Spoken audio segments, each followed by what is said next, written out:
Okay, folks, Bob McCarthy here, Super Mega Fest, October 2017, with one of my great friends that we know very well, Tugboat, the Shockmaster, here at this great event. How you like coming back to Massachusetts, brother? I love it, brother. I love it when it's up here, and it's nice outside, crisp. You know, us big boys, we like it a little cool. You know, I sweat swimming, but it's nice, man. A lot of good fans. I've signed a lot of different stuff today, a lot of figures. I've signed some 8x10s, did some photo ops and stuff like that. It's been nice.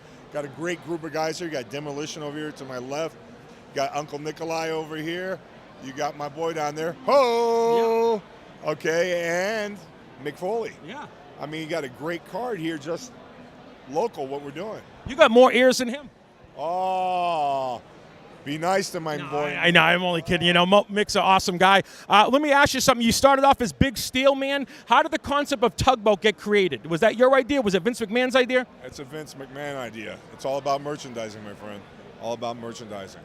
When I came in, Big Steel Man, I came from Florida, and I came up to my first 6 or 8 months was with Slickster as my manager until, you know, they could come up with the gimmick, you know, and they came to approach me and they said, you know, what do you think about this Tugboat gimmick? Because you got to like what they give you. You know, if you don't, it's useless. And, you know, I get to be a cross between Popeye and Brutus in one character. I'm on board. Hey, it's awesome. Yeah, they did the same thing with Earthquake. He got managed by Slick, and they have the dark matches, and that's maybe something that might get released. So you were Big Steel Man, managed by Slick, and you were a heel when you did the dark match tryouts? Exactly. When I was working as Big Steel Man down for the Florida office, Diamond Dallas Page, before he became a wrestler, was my manager, him and Sir Oliver Humperdinck. And working in the office down there with Dusty and everybody. And then I got the call. I went over to Graz, Austria, with Big Otto Vance to work over there for 10 days against him in a championship match. And when I came back, they go, WCW and WWF is interested in you. And next thing you know, I'm... you know, but you got to. They sat down with me and they were great and everything, and you got to make that choice. And the choice I made was, you know, going up and rolling the dice, and hoping I was good enough to be part of the card, you know, for WWF. I wanted to ask you about Dusty. How big he was influential in your career, and how he helped you out. Well, you know, Dusty was very influential in my career. But I was a big fan. I've been, you know, a fan of wrestling before I became a wrestler. And I still am an avid fan and watch many of the different programs and different companies. I like to see young talent. I go to a lot of independent shows that are in the Florida area around me, so because I enjoy the business and I like seeing the business. Guys come up and they ask me different questions and stuff. Young guys, you know, and try and be as honest with them. You know, it's only my opinion. And my opinions, you know, opinions are like buttholes. Everybody's got one and some of them stink, you know. So I says, this is how my feeling is. You make your decisions. It's good to look at a lot of different styles, you know, to, you know, you learn and train to wrestle, but all during your career, you're in a constant learning curve. You're still learning to the day that you, you know, retire from this business. It's one of those kind of deals. Yeah, and we all know about the Shockmaster, and you came in there and the situation there.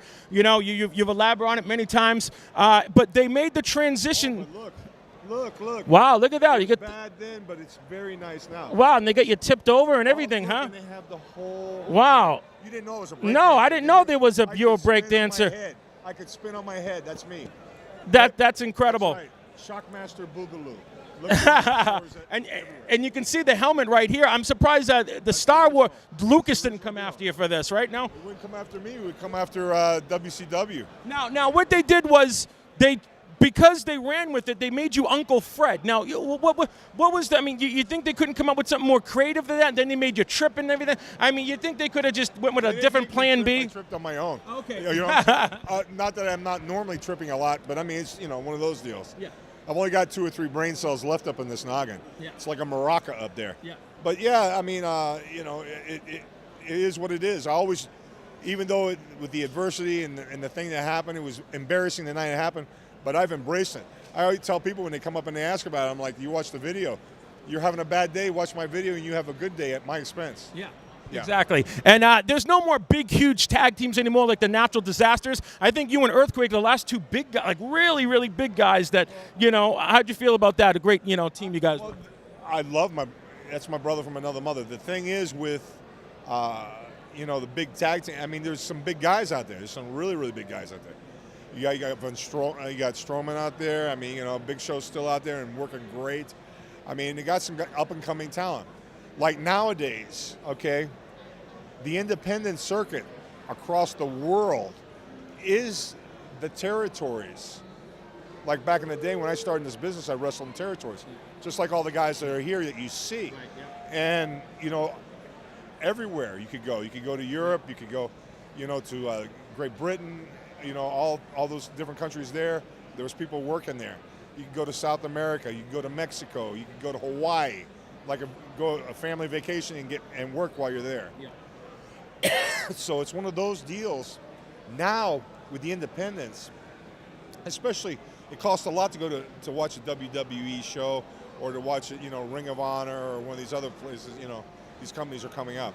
You got Lucha Underground, which is a great show. Yeah. I mean, there's a lot of different stuff that's out there, and it's an affordable way to watch future stars doing what they do best, and seeing a good show. Guys working their butts off, not making a lot of money, but definitely paying their dues and doing what they need to do to be in this business. Well, see, I'm an old school fanatic, and I used to read all the magazines in the 80s, and now we get to watch all that on YouTube, like the stuff you did in Florida and everything. Now it's all on. You couldn't watch it back in the 80s. Now it's all on YouTube. You can watch World Class Championship Wrestling and the NWA and all that great stuff, and all your memories now are on there for everybody to watch your whole entire career on the internet. Well, that's the thing with the internet.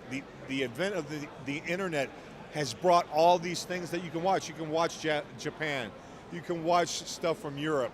You can watch stuff from all here in the United States. It's one of those kind of deals that's just incredible. I mean, it's a great thing. All right, that's awesome. I don't want to take your time too much longer. Looks like they're giving me the cutoff. All right, folks, right here, the one and only Tugboat.